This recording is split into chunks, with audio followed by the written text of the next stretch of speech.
am 62, and this is not the story I thought I would tell about my life. I imagined my old age as a steady lane with hedges clipped low, where you can see who's coming from a mile away. Now it feels more like the footpath behind our house on Coldbrook Road, the one that narrows and then opens, that smells of damp leaves and soft rot, that has the stubborn root you always trip on even when you know where it is. I sit by the kitchen window as I write this, where the light hits the glass jar with the wooden spoons. Tulips in a chipped mug lean their heads like tired dancers. The kettle chuffs and sighs.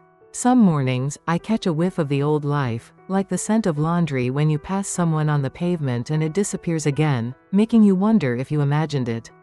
When you've been married 40 years, or 38, or 36, it all blurs the same. People think the long marriages are storybooks with gold-edged pages. They are not. They are a drawer of odd cutlery, things collected from children's first apartments. Two forks that don't match, a bent spoon you've kept for no good reason but you reach for it every time. They are 1,000 little arrangements no one sees. Who puts the recycling out? Who notices the butter is low? Who knows when the boiler pipes will rattle and puts a towel around the valve? They are the way your bodies learn each other's patterns, the way you can tell by the sound of a sigh if the person you love is tired or uneasy or settling into a good book. In my house, we had rhythms. My husband, Alan, is the sort of man who remembered the names of waiters and also forgot to replace the light bulb in the back bathroom for 6 months. He sang while he shaved, off-key in a way that made me laugh first thing in the morning against my will. He liked his toast almost burned and would say just this side of charcoal, and I would roll my eyes and send it back in for 20 more seconds. We had children, then teenagers, then adults. We marveled at as if we hadn't cooked their fish fingers and lectured them about curfews. We had illnesses, nothing dramatic, stomach things, a gallbladder, my knees that complained in winter and then forgave me in spring. Summers in the garden, his plaid shirts bleaching at the shoulders. Christmases that were louder than I liked, but I would have been devastated if they'd been any quieter. No one tells you that at a certain age you start to pay a different kind of attention. In your 40s and 50s, you count birthdays, dental appointments, the number of eggs in the carton. The hours you can make stretch between work and dinner. In your 60s, you count pauses. The pause before he answers a simple question. The pause before he returns your look. The pause before he comes to bed. The new phone he keeps face down. The gym bag he bought although he never liked gyms. The cologne that smells like rain on tarmac and a promise no one asked for. I noticed the gym bag in April. It sat by the door with a kind of self-importance, brand name screaming in white letters like a young person yelling across a pub. It was the first time in a long time I'd seen my name in that bag, metaphorically speaking, and felt it didn't belong there. He had a way of announcing things that made them sound harmless. "I'm trying a new place on Broad Street," he said, tugging at the strap like it was trying to escape. "Spinning classes, can you imagine? Me on a bike that goes nowhere." He laughed the way he used to when the children were small and he'd pull coins from behind their ears. I had an answer on my tongue. Soft as a crumb, isn't gardening exercise enough? But I swallowed it. You tell yourself it's good he's doing something. You tell yourself it's better than late-night news until his eyes go red and watery. You tell yourself married people change and that's just one more thing you can keep up with if you try. The pauses grew like ivy. He started coming home later, humming unfamiliar music under his breath that had no words I recognized. I would be at the sink, wrists deep in suds, watching the sparrows bounce along the fence. When headlights dragged across the kitchen wall and dimmed, the door would open. Evening, too cheerful. His mouth tasted like mint when he bent to kiss my hair, mint with a chemical edge. The gym, then. I let that be true for a while. There is also the smell of another person, the way their laundry clings to you when you stand too close for too long. I smelled it on him one night in June, wrapped in his coat like a mistake. It wasn't perfume. It was something floral and shy, like the inside of a new book. I stared at the coat for a full minute after he draped it on the chair, like it might speak to me if I looked long enough and kindly enough. Instead, the coat was just a coat, heavy with rain. He was cheerful that evening, bought a bottle of wine on his way back and opened it with the corkscrew no one besides me can find. He toasted nothing in particular. "To making an effort," he said. He winked as if we were conspirators. I didn't ask. I marinated in my silence. This is the unglamorous truth. Some of us do not explode. We simmer. We arrange our faces into shapes that won't frighten the people we love. We fold and refold the dish towels and wonder if we can launder the doubt out of them. I kept ironing his shirts. The iron, a stubborn old thing, left a shine at the shoulder if you weren't careful. I was careful. There was an intimacy in the drone of the iron and the hiss of steam and the small, unimportant pride of a sharp crease. I ironed and thought about the July wedding we were invited to. The one where the invitation had been printed on thick cardstock you could use as a coaster forever. The bride was the daughter of an old colleague of his, and I thought perhaps we would dress up and go, and he would look at me in my navy dress with the white buttons and remember something steady about us. We went. He wore a new tie, blue with a scatter of tiny white birds. He has never been a tie man. He fiddled with it in the mirror, tugging the knot looser, tighter, like a sailor who'd forgotten what sea he was on. "Do I look all right?" he asked me, and I said yes because he did. In the car, he told me a story about a woman he'd heard on the radio who left her wedding in her bridesmaid's dress rather than marry the wrong person. He laughed at the idea. "Can you imagine?" he said. I could imagine. I imagined many things. At the wedding, the music was so loud our cutlery rattled. Someone's nephew did a speech that went on too long and mentioned bodily functions. The bride cried and then laughed and then cried again. The groom said he would always honor her, as if honor were not the bare minimum. We danced for a while. When I got too warm, I sat down. That is where I saw her. She stood near the bar with her back to me, a champagne flute tucked in between her fingers, a pale dress with a keyhole back and a freckle dead center like punctuation. She leaned forward to say something to the bartender, and then she turned. She was younger than my daughter. If you were a painter, you would mix 3 different whites to get the shade of her dress right. One with a drop of gray, one with a drop of blue. She laughed, and I recognized the laugh not because I had heard it before, but because it was built out of pieces I knew. A laugh you pitch at a certain register so a man can hear it across a room. On the drive home, he talked about the DJ. "Good mix," he said. "That one song, the remix of one from the 90s? Clever." He kept his eyes straight ahead. I watched the glistening tail of our car in the rearview mirror, then the sudden dark when another bend swallowed it. The thing about secrets is that they make rooms smell different. Our bedroom had always smelled like older books and cedar. That autumn, it smelled faintly of something sharp, something you'd use to clean glass. He started shaving at night, leaving the sink smooth and wiped as if he'd never been there. He began keeping his phone on vibrate, tucked under the stack of newspapers he pretended he would read after dinner but never did.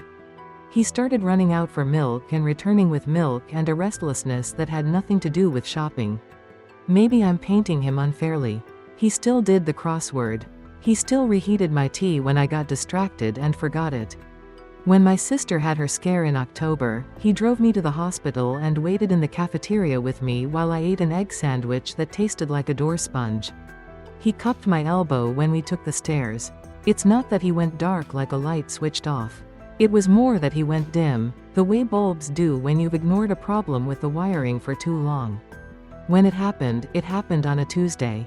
News like that always seems to target my Tuesdays, as if they were the thinnest day of the week.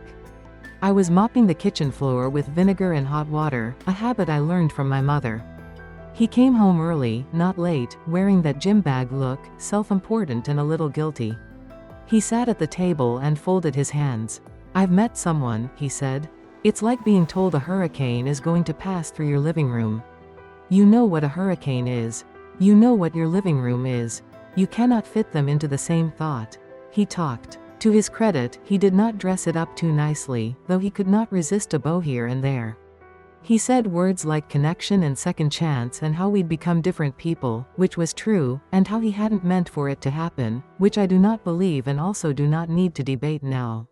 He said her name, Claire. I picked up my mop and leaned it against the door frame because I could feel the floor under me preparing to give way and I didn't want anything else to fall. There are many ways to react. I have seen them all, the plate throwing, the swift slaps, the shouted questions that pound the same drum until everyone is numb. I asked him if he had told the children. He shook his head. I asked him if he had a plan. He nodded, then shook, then nodded again. He thought he should go to his brother's for a while, he said, to figure things out, which meant to see if the romance could survive the pressure of 3 consecutive mornings that felt less like a movie and more like the underside of a fridge. He said he didn't expect forgiveness. He said he wanted honesty. It was a kind of kindness he offered himself, that speech. I let him have it. I told him to go upstairs and pack what he needed, not too much, because men have a way of packing the wrong things in a crisis. He stood up, then sat down, then reached for my hand. I did not let him take it. He left. When the door clicked, the house exhaled in a way that made me think of a tired animal lying down. I made a list of things to do so I wouldn't drift. Call Ruth next door, tell the children before someone else did, separate the laundry, put his shaving kit in the bottom drawer because seeing it on the counter would be too much, feed the sourdough starter like a pet you could still keep alive. I slept on my side of the bed, which felt too big, then slept across the middle like a child, my arms thrown out like I was making an angel, or possibly a warning sign. There is a year I could write a whole book about, a year with a shape like a bruise. People talk about stages of grief, as if grief were a staircase and you could only go up. I took the lift, then the stairs, then I went back down and sat in the lobby for a while staring at a plant. I went to work and was good at it. I learned the names of the new neighbor's twins and forgot them and learned them again. I dyed my hair and hated it and let it grow out. I ate dinner with my daughter, who cried because she'd never seen me as a person who could be left, which was its own kind of kindness and cruelty. I walked with my son along the canal, and we both pretended to look at the ducks more than each other. I told the woman at the bakery that I didn't need the second loaf after all. I took off my ring and put it in a saucer like a boiled sweet I was saving. I put the saucer away because I kept bumping it and the ping made my teeth hurt. Friends asked in gentle shapes of sentences. I answered in gentle shapes. No one wants the spit and snot of the truth. He sent messages that had the careful tone of a man trying to walk without waking a sleeping baby and not quite succeeding. He said he was all right. He said he was figuring it out. He said he hoped I was well, which is the coldest sentence I know. He spoke to the children separately, and they were new at this, clumsy with their anger. My daughter wrote him an email that said I am disappointed and then apologized for the tone 4 hours later. My son refused to speak to him for 6 weeks, then went and met him in a cafe and came back smelling like chips and worry. I saw them once, him and the girl, though I suppose she was a woman and probably preferred it that way. They were walking down Market Street in October with scarves as long as ivy. Claire. She was ruddy in the cold, her cheeks kissed by air. He had that nervous new relationship posture, the one where you need to be touching the person at all times to remind yourself you can. His hand was on her shoulder like a badge. I ducked into a charity shop and pretended to consider a wicker basket. My reflection in the dusty mirror looked like someone else's aunt. I touched a dress with a bow at the neck that I knew wouldn't fit me even if I wanted it to. This is the part of the story where people expect me to rage. I was angry, but anger is not a state you can maintain like a car idling. Anger needs fuel, and I had better things to burn. I cooked for one. I learned to like my own company in a way I hadn't in decades. I became the kind of person who sleeps with the radio on low like a cat purring in the next room. I kept going to the places we had always gone to, quietly, and made them my places. I went to the garden center on a Tuesday and bought bulbs and planted them with my hands buried to the wrist in dark cool earth. I joined a reading group and hated half the books and liked hating them. I fixed the back bathroom light bulb in under a minute. It's a small thing, but it took the universe one minor miracle to let me unscrew the old one without shattering it, and I took that as a sign I could survive. One afternoon in late May, the phone rang and I let it ring. I had learned the discipline of the ring. It stopped. It rang again. I answered. His voice was thin. "Can I come by?" he said. "I'll be brief." Briefness is a new habit in men who have grown used to large chances. He stood on the front step with a suitcase that had seen better holidays. He had lost weight of the kind that makes your clothes hang in a way that's not yet dignified. His hair was longer, his face a little gray around the edges, as if he had been sleeping under an opinion he didn't share. He held himself like a man who understands what mercy is but doesn't expect it. "She asked me to leave," he said. I could have said 1,000 things. I could have said nothing. I let the screen door thwack once behind me as I stepped onto the step. I did not ask why she asked him to leave. If you walk into a river, you will get wet, you needn't write to the council about it afterward. He said things like it turned out and she wasn't ready, and I don't know what I was thinking, and I stood with my hands in my cardigan pockets and admired the geraniums. I wondered, he said finally, if I could stay. For a while. Until I get sorted. The old rhythm rose up like something from the ocean floor. I could hear the kettle.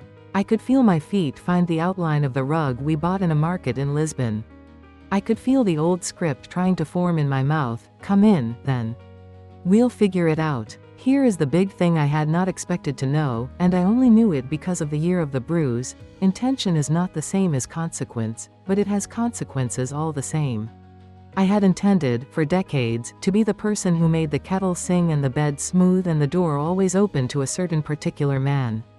I had intended to be his shore.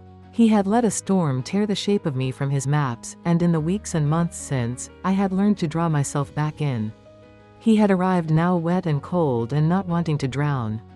None of this required me to throw myself into the water. I won't live with you as your shelter, I said. He flinched. I kept going because otherwise I would stop and make tea and let gentleness talk me out of sense. I'm not your spare room. This was our home. Then it was my home. It's not a halfway house. I know, he said, though he did not yet. I know that. I believe you, I said, and I did. I also believe I have no interest in repeating the part of our life where I didn't know who you were to me. That part is done. He nodded as if he'd been expecting this, which made me angry at first and then grateful because it meant perhaps I wasn't going to have to shepherd him through 100 explanations. He looked at the geraniums because he couldn't look at me. I don't have anywhere else, he said. You have a brother, I said. You have a friend named Colin who always liked rescuing you, even when we were 20. You have the knowledge of how to rent a room and cook an egg and wash your own socks, all of which you can pretend not to have if you wish, but I will not test you on it. I paused and let myself feel the tremor in my chest. If you want to talk to the children here, we can arrange it. If you want to come by on Sunday when they are here to look at the old photo albums with them, we can do that. If you want to sit in the garden for 20 minutes and tell me what you've learned about yourself, I will listen. But you cannot move back in. Not as if the year did not happen. The year did happen. It should continue to happen to you. You need to feel it. That is the only way it will mean anything. He swallowed. He is a proud man who has never learned to do that gracefully. I am so sorry, he said, and his mouth collapsed in on itself in a way I recognized from our first illness. When the doctor had said the word surgery and we pretended not to be afraid. I am sorry too, I said, and in that moment I was, in the way you are sorry for earthquakes and closed roads in winter. He nodded and left, carrying his suitcase and his new, raw understanding of how houses work when you've walked out of them. I stood in the doorway and took in a breath so big I almost choked on it. Then I went to the kitchen and put the kettle on without crying because crying, in that moment, felt like finishing a sentence I was done writing. He did come by on Sunday, and we did look at photo albums with the children, which made my daughter cry and my son tell the same story about the camping trip where he set the tent on fire with a sparkler. We laughed, the four of us, and it hurt the way stretching hurts in a muscle you'd almost forgotten how to use. The children, who are not children, were kind and stern with him. It is a terrible and beautiful thing to watch your son find his father's shoulder not to lean on it, but to pat it twice the way men do when they are letting each other know they are not enemies. My daughter took the ring from the saucer and tried it on and looked at me for a long second, then put it back down with care, as if she were placing a sleeping bird. After that Sunday, there were weeks of learning. He found a room above a baker's. It smells like mornings, he said, and I told him he should take it. He asked if I would come by and help arrange his things. I said no, though I wanted to go and label his jars and put his shirts in the drawer in the order of sleeve length. I did not go. He surprised me by sending a photograph of a bookshelf he assembled himself, crooked but sturdy. He started meeting our children for coffee on their schedule, not his. He told them the truth without adding syrup, which they deserved and I appreciate. He went to see a counselor, which the older him would have mocked. He began, very slowly, to be a person and not a calamity. There were practical matters to sort: money, the house, the legal conversation where you sit at a table in a room that smells like someone else's perfume from 2 clients ago and try to make a language of something that broke without words. Lawyers think they are midwives of endings. Sometimes they're just undertakers with better lighting. We were fair with each other, or as fair as people can be when their hearts have shifted. He said he wanted me to keep the house. I said of course I would, and he looked relieved. I didn't hold that against him, though I could have. People asked if we were divorcing. I said we were not doing anything with that shape yet. I said we were not rushing to put a label on something that was still becoming itself. There is a stubborn, secret part of me that thinks of marriage like a stubborn vine: cut it back and it might still throw a green shoot through a crack you didn't notice. I do not want that shoot to strangle anything I've spent a year growing. I also do not want to kill it out of reflex. So we waited. We waited and lived. He called me one evening in late July and said, "Can I bring you dinner?" And I said he could, as a gesture, not a promise. He arrived with curries in warm paper bags that perfumed the hallway with cumin and something sweet. We sat at the table we had bought in 1989 when tables were still made so heavy you had to know a carpenter to move them. He put his napkin on his lap. "I want to say something," he said. "You can say it," I said. "I hurt you," he said, as if this were news. And I thought the hurt would be a big thing at the beginning, like a low cloud you drive under and then it's gone. I thought I could wait it out. I didn't understand that hurt is not weather. It's climate. I took a sip of water to keep from putting my head down on the table and sobbing with relief that he had found a sentence I could respect. "Thank you," I said, "and I meant it the way you mean it when a doctor does not speak to you like you are foolish." He looked at his hands. "I've been trying to find a way to tell you why I left without sounding like a man who wants to be excused," he said. "I don't want to be excused. I want to be exact.